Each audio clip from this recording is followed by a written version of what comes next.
Greetings, fam. Branden Collinsworth here. I hope you are well. If you had a chance to listen to the episode with me and Ryan, you know we dove deep into the portals of grief. Grief, it's one of those things that at one time or another on our life's journey, we will all sit with this master teacher. And I'm here to tell you from my own personal experience, integrated right, grief can be one of the most powerful catalyzers and initiators a human can ever have a chance to sit with.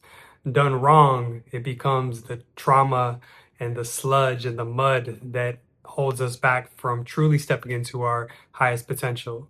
And so in this little masterclass today, I want to introduce to you the 5 gates of grief taught to me by my master teacher, Francis Weller, and a few steps you can take to really begin to alchemize your grief ritualistically so that you take your pain and you turn it into your power. It doesn't matter your socioeconomic status. It doesn't matter your skin color. It doesn't matter your religious orientation. At one point or another, each and every one of us is going to step into the portal of grief.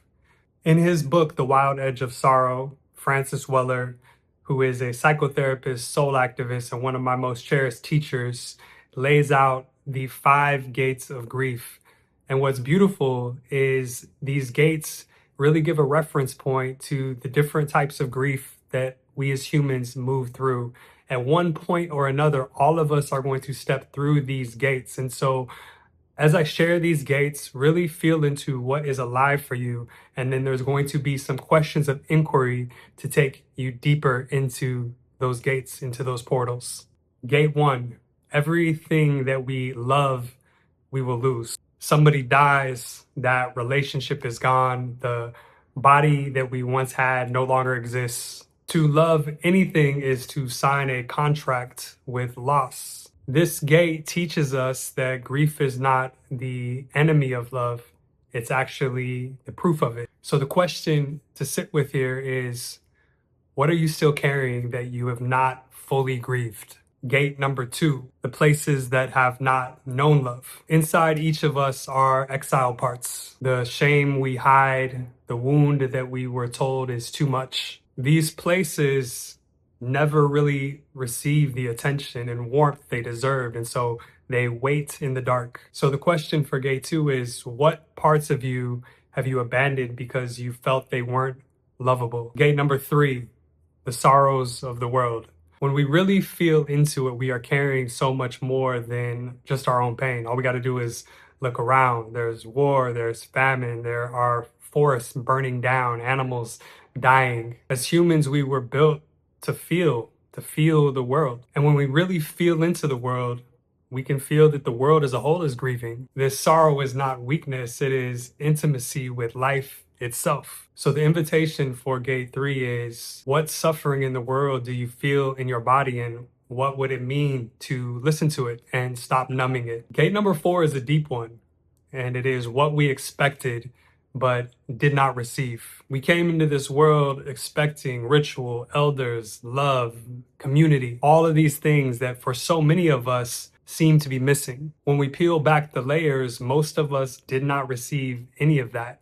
In fact, there's a deep inner longing for something that is missing but can't be named. So the inquiry for number 4 is this: what did you need as a child or still need that has never arrived, and how do you still hunger for it? And finally, the 5th gate of grief, ancestral grief. We inherit sorrow, the trials, the tribulations, the pains of our DNA, of our bloodline, of people who have walked before us. This all lives in our bones, oftentimes unmetabolized. When we give ourselves the space to grieve what was never ours, we also give ourselves permission to set it down, to heal the line completely. So the 5th inquiry is, what pain lives within your bloodline and still moves through you now? As you feel into these different gates of grief, some things are going to begin to come up, and it's almost guaranteed that there's going to be some place that grief has touched that maybe you haven't had a chance to explore. It's really important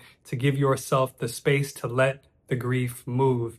And so the second part of this is all about creating the container and the rituals to allow for grief to move freely so that not only can you absorb its power, but be free from the imprisonment that goes on when grief is not fully metabolized. So creating your own grief ritual.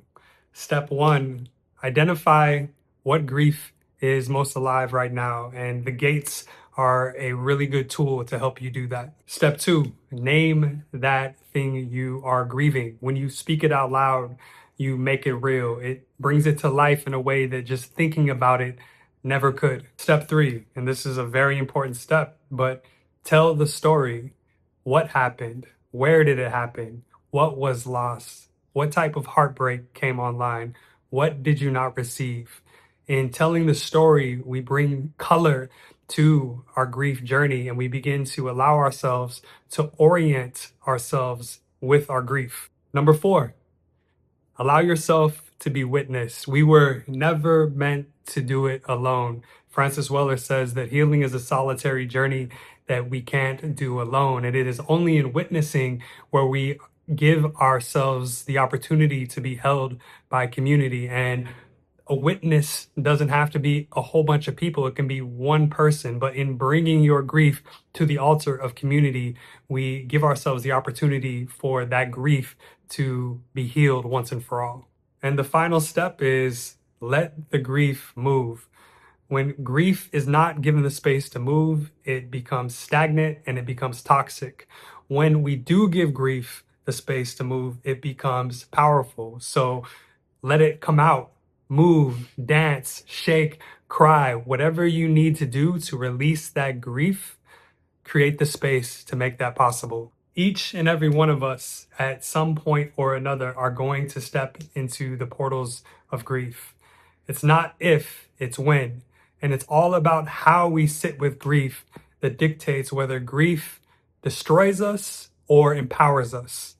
And so, again, the invitation here is to name your grief and then create a ritual around it to begin to pull the power from it so that everything that has happened to you is transformed into something that has happened for you. Have a beautiful journey. So much love. Branden Collinsworth here. Till next time. Peace.